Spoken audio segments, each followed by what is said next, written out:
Hey guys, so I just taped a video going over the sources that cover the positive aspects of industrialization that accompany checkpoint one, and now this one's going to look at the negative sources that go along with checkpoint two. Okay, so checkpoint two is also under the Industrial America Project tab, and it looks very similar to checkpoint one. Okay, pretty much the exact same setup. You're going to bring in evidence from two of the sources that we covered in class with Trigg thinking. Excuse me. And then you're going to bring it together in about a paragraph. Okay? Nothing crazy. It's pretty much the same setup as last time. You're going to talk about some of the bad things that happen with industrialization and then bring in some of that evidence from the sources. So let's go through these sources real quick. Which, first off, we talked about this in class, but why did Mark Twain, which he's a famous American author, look at that hair and that mustache? What a time to be alive. But the time we're talking about right now in class is known as the Gilded Age, okay? And gilded means to like thinly cover something with gold paint, okay? And Mark Twain called this time period the Gilded Age because on the surface, oh my goodness, I can't talk. Things seemed like they were going very well, right? We talked about some of the positives, like jobs were being created, goods were becoming cheaper. You had all these donations flooding in from people like Carnegie and Rockefeller. Society just seemed like it was on its way up, especially American society.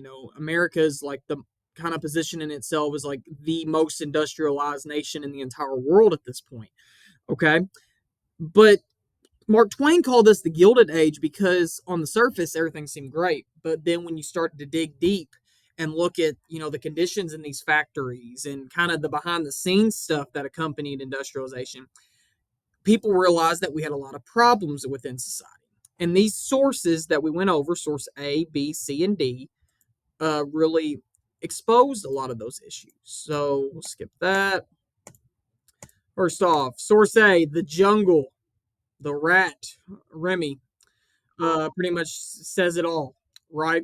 Source A, it describes and it shows you how unsanitary factories used to be. There were rats in the sausage. And look, I'll even go back to the point where it shows you some specific primary source evidence. These rats were nuisances, so I'm in like the third paragraph down. I'll read this paragraph. And the packers would put out poisoned bread for them. They would die, and then rats, bread, and meat would go in the hoppers together. This is no fair story and no joke. The meat would be shoveled into carts, and the man who did the shoveling would not trouble to lift out a rat even when he saw one. There were things that went into the sausage in comparison with which a poisoned rat was a tidbit. So, in other words, poisoned rats were going in the sausage, and the author is saying that there were things worse than poisoned rats that were going into the sausage as well. Okay? And not only that, that last paragraph of source A, it talks about how the company was using moldy sausage that had come from Europe, and they would add all these chemicals to the sausage, make it look like it's all fine and dandy, and they would charge extra for smoked sausage when in fact it was just the moldy stuff that had been injected with some chemicals to try to make it look nice. So you could definitely pull a lot of evidence from here and talk about, how unsanitary things were, not just for the workers, but for consumers, for people eating this meat in the United States. Because actually, after this comes out, the jungle, source A, the FDA is created. Which, if you don't know what the FDA does, the FDA is responsible for like making sure like our food consumption is safe and like companies and restaurants are going through with regulations, all that stuff. But yeah, that's source A. Source B, okay, that's where the guy, the worker for Carnegie, obviously is not happy with Andrew Carnegie. It sounds nice because he's like, "Oh, almighty Andrew Carnegie." It sounds like he's speaking singing the guy's praises. But this is a form of satire. Okay, the whole piece is sarcastic. Okay, because like here are some quotes that I pulled that you can use. We are willing, with the assistance of the Pinkertons, to knock the stuffing out of anyone who says that you are not great. Now, this first white bullet right here, this is an obvious reference to the Homestead strike. Remember where Carnegie's workers wanted to join a union, the dude locked them out of the plant. Then they brought in the people, the armed detectives, the Pinkertons, and then the workers got in a fight with the Pinkertons, and the Pinkertons killed some of the workers. So it's a reference to that Homestead strike. Okay. Um, and then there's another one. We love thee even though our children are clothed in rags. That's the workers in there. Andrew Carnegie, my dude, we love you even though our kids literally have no clothes. This is sarcasm, obviously. It'd be about like y'all saying, I give y'all a 15-page paper to write, and you have one night to write it. Mr. Brown, we love you for that. We love that you gave us one night to write a 15-page paper. I would be shocked if that was sincere, right? And I would never do that to you guys. All right. But Andrew Carnegie, man, we love you even though our kids are wearing literal rags. And then if you go back to the source, it actually talks, another part of source B talks about where it's like, but you've given us a free church organ so that we can take our shabby wives and kids to church to hear this organ, even though we barely have any clothes. Now, if you remember from the positive sources, another thing about Andrew Carnegie was that he took a lot of his money and donated it back. That was great. But look at what this source does, this worker. Oh, master, we thank thee for all the free gifts you have given the public at the expense of your slaves. Now, first off, this is written in the late 1800s. Obviously, slavery's been over in the United States for about 30, 40 years at this point. So when the author of this source said slaves, they're not speaking literally. Okay, they're saying that the workers are treated so poorly that they're like slaves. Okay, but look at what this worker says. Oh, master, we thank you for all the free gifts you have given the public. So he's talking about the libraries, the church organs, all that, at the expense of your slaves. At the expense. If we say something's at the expense of somebody, it means it obviously impacted them in a negative way. So Carnegie did all this good, right? With like the libraries and the church organs, all that's fine and dandy. But the point the author is making here really builds up their point because it's saying that, yeah, you donated all this money, you got all this great stuff, but it was because you underpaid your workers and you did not treat your workers very well at all. It was at the expense of your slaves, aka your workers, how you made all this money to donate. So here it's attacking his charitable efforts, and that's very significant. Okay, moving on. Source C was the factory fire. Okay, that New York Times article, the Triangle Shirtwaist Factory, and that's where around 150 young women and girls died, simply because the building was unsafe. Okay, if you recall from the article, there was only one exit, and it was on the inside of the building. The victims were burned so badly that they had to be identified by their teeth. I'll scroll and show you the evidence from that. Look at that. The victims who are now lying in the morgue waiting for someone to identify them by a tooth or the remains of a burned shoe were mostly girls from 16 to 23 years of age. Okay.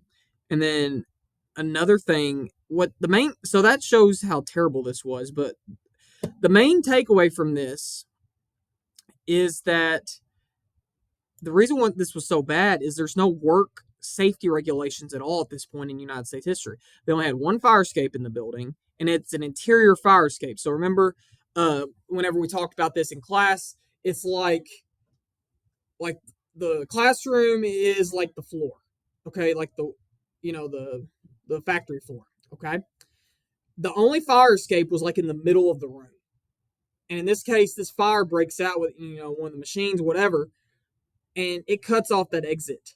And so these girls, these young women, they literally have to jump. It's either wait to be burned alive or jump 10 stories to your death. And this makes headlines, obviously, in the New York Times, and this leads to stricter building codes being passed.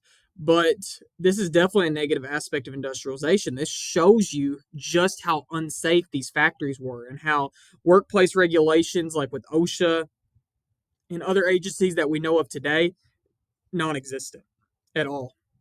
Excuse me, sorry, I had Elbert cereal for lunch. Non-existent at all. Okay, so this is important to look at.